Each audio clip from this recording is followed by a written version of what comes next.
Hello बच्चों, let's see this question. And here this question says read the information below and answer the question that follow. आपको यहाँ पर ये जो information दे रखी है इसको रीड करना है और उसके बेस पे आपको यहाँ पर एक क्वेश्चन दिया हुआ है जो कि सॉल्व करना है. तो आइए पहले रीड करते हैं हम हमारी इन्फॉर्मेशन को. Wind energy is absolutely pollution free and inexhaustible source of energy. Wind energy pollution free होती है और इनएग्जॉस्टिबल होती है.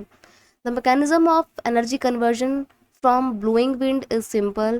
The kinetic energy of wind through turbine is converted into electrical energy.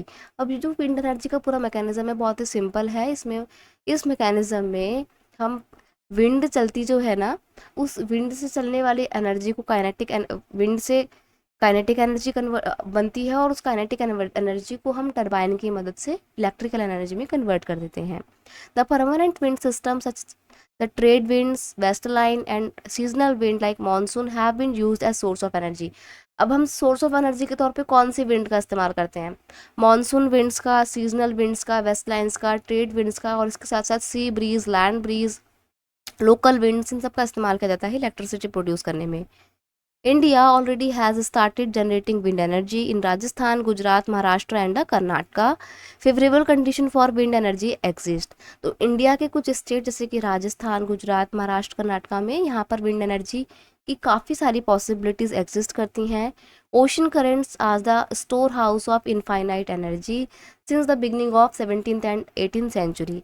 17th और 18th सेंचुरी से ocean current को हम एक एनर्जी रिसोर्स के तौर पे इस्तेमाल कर रहे हैं और इस दिशा में हमारे जो एफर्ट हैं वो शुरू हो गए हैं, जिसमें हम tidal waves and ocean currents को यूज़ करते हैं अपनी एनर्जी रिक्वायरमेंट को फुलफिल करने के लिए.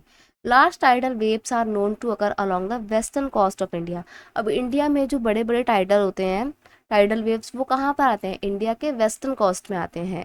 Hence, India has great potential for the development of tidal energy at the cost, but so far these have not been utilized. अब देखो इंडिया में टाइडल एनर्जी के सोर्स को डेवलप करने की काफ़ी पोटेंशियलिटी है, बट अभी हमने उसको डेवलप नहीं किया है.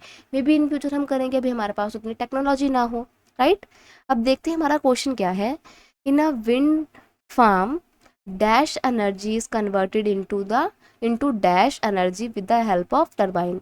यानी कि विंड फॉर्म में हम क्या करते हैं, हम मैकेनिज्म लगाते हैं जिसमें हम काइनेटिक एनर्जी जो कि हवा चलती जो है उससे प्रोड्यूस होती है, तो उसमें हम काइनेटिक एनर्जी को कन्वर्ट कर देते हैं किसमें?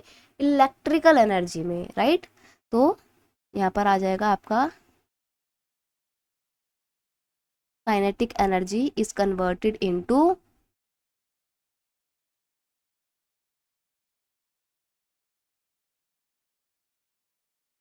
Electrical energy with the help of turbine. Right. तो हमारा यहाँ पे ऑप्शन बी बिल्कुल सही है कि काइनेटिक एनर्जी को हमने इलेक्ट्रिकल एनर्जी में कन्वर्ट किया है. Option B is your final answer. I hope you understood it well. Best of luck.